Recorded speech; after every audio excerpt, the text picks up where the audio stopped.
Halo para pemirsa yang budiman, saya doakan semoga sehat selalu dan dilancarkan semuanya. Kali ini kami akan membahas mengenai angkatan bersenjata cabang baru di Ukraina, yaitu angkatan sistem tak berawak yang telah diizinkan oleh Presiden Ukraina Volodymyr Zelensky. Jadi angkatan bersenjata baru ini adalah angkatan sistem tak berawak.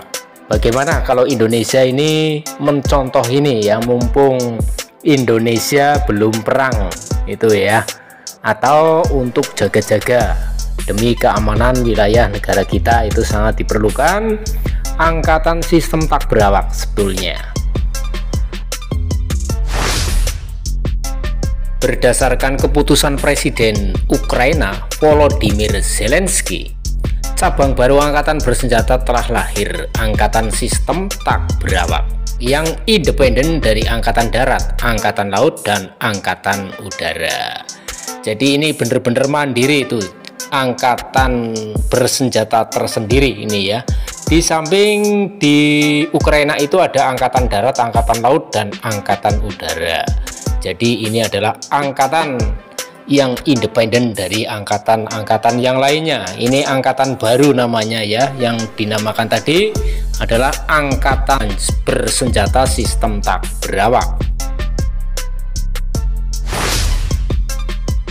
Wah, ini kalau seperti ini rupa-rupanya ini perlu dicontoh ini ya, karena ini perlu adanya angkatan yang khusus atau angkatan baru namanya itu ya, angkatan baru saja gitu ya. Jadi ini angkatan bersenjata yang dibentuk di luar angkatan darat, angkatan laut, dan angkatan udara. Jadi kalau Indonesia ini mencontoh ini kayaknya akan lebih kuat angkatan bersenjatanya, yaitu ditambah dengan angkatan bersenjata sistem tak berawak.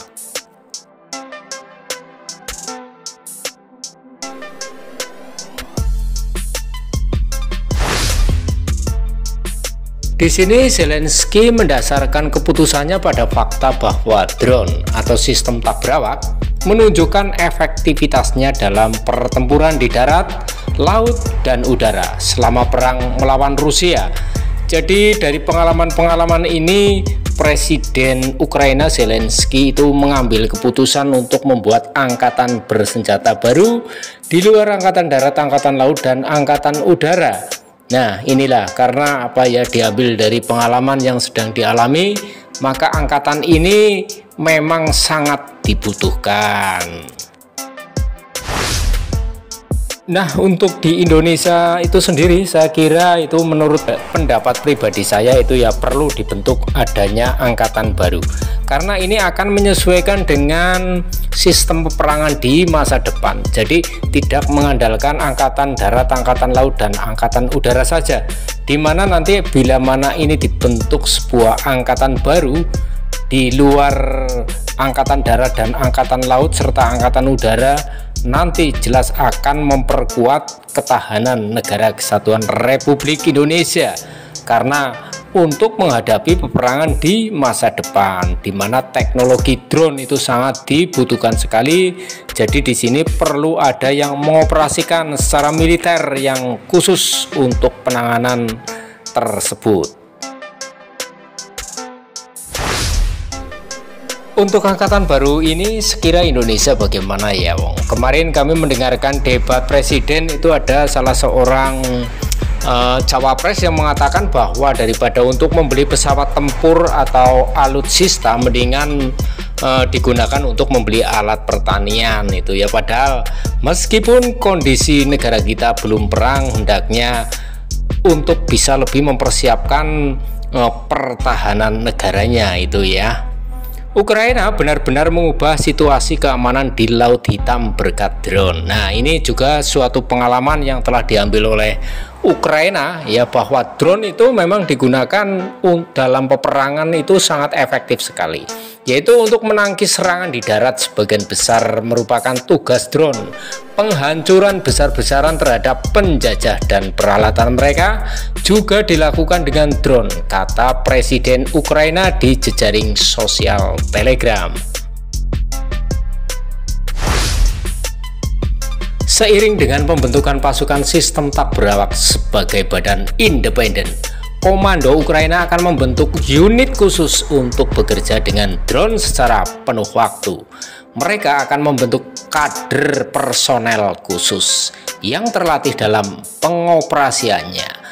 Perluasan produksi sistem tak berawak yang terus-menerus juga akan didorong, yang pada gilirannya akan menarik spesialis terbaik di bidangnya. Nah, ini cabang angkatan baru ini memang sangat diperlukan sekali. Ini kemungkinan suatu tonggak baru dalam sistem pertahanan itu ya, untuk dicontoh oleh negara-negara yang lainnya. Ini dengan adanya pengalaman perang daripada Ukraina yang saat ini sedang perang dengan Rusia. Pengumuman tersebut datang pada hari yang sama ketika Haluk Bayraktar, SEO Bayraktar, perusahaan manufaktur drone terkenal Turki, mengumumkan dimulainya pembangunan pabrik konstruksi drone di sekitar Kiev. Dengan tenaga kerja sebanyak 500 karyawan, Baykar berencana untuk memproduksi untuk kebutuhan angkatan bersenjata Ukraina Bayraktar TB2 dan model sistem udara tak berawak TB3 yang baru. Nah, di sini juga akan bisa menarik tenaga kerja andai kata Indonesia itu ada kemauan untuk membentuk suatu sistem pertahanan, yaitu dengan membuka cabang angkatan bersenjata baru, yaitu yang dinamakan pasukan tak berawak, yaitu yang akan mengoperasikan dan mengendalikan drone tempur nantinya itu ya. Itu kalau Indonesia memang mau mencontoh, mumpung ini adalah hal yang baru dan nanti startnya lebih awal, tentunya akan lebih kuat untuk kedepannya, terutama untuk menghadapi peperangan di masa depan. Jangan dikira nanti akan aman-aman saja. Ini dunia itu sekarang kan sedang goncang dan rawan keamanan.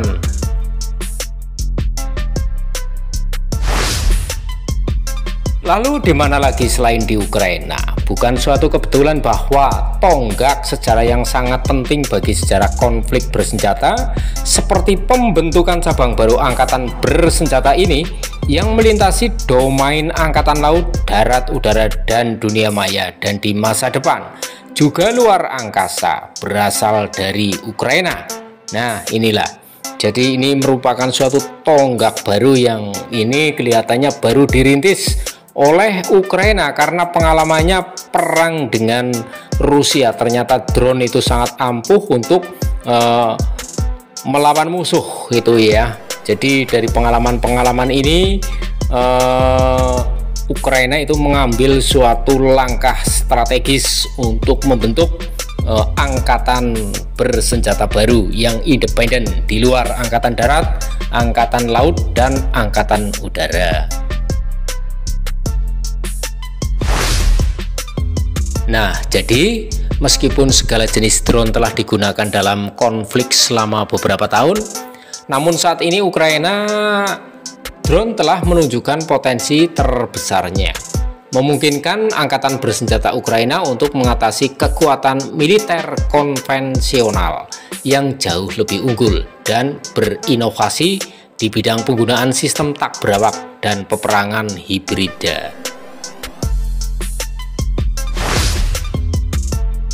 Mudah-mudahan ini adalah suatu informasi yang menarik yang nanti menjadi bahan pemikiran dan pertimbangan bagi pemerintah Indonesia ya, untuk membuat atau membuka cabang baru angkatan bersenjata yang khususnya adalah untuk menangani peralatan perang atau peralatan tempur tak berawak, atau yang terkenal sekarang itu kan drone atau pesawat tak berawak. Tapi nanti kan bisa tank tak berawak, terus kapal selam tak berawak, kapal tempur tak berawak, kendaraan tempur tak berawak. Itu tidak tertutup kemungkinan untuk ke masa depannya kalau ini memang Indonesia itu ingin berinovasi dan membentuk angkatan bersenjata baru, dalam arti angkatan bersenjata di luar angkatan darat, angkatan laut, dan angkatan udara. Itu seperti itu.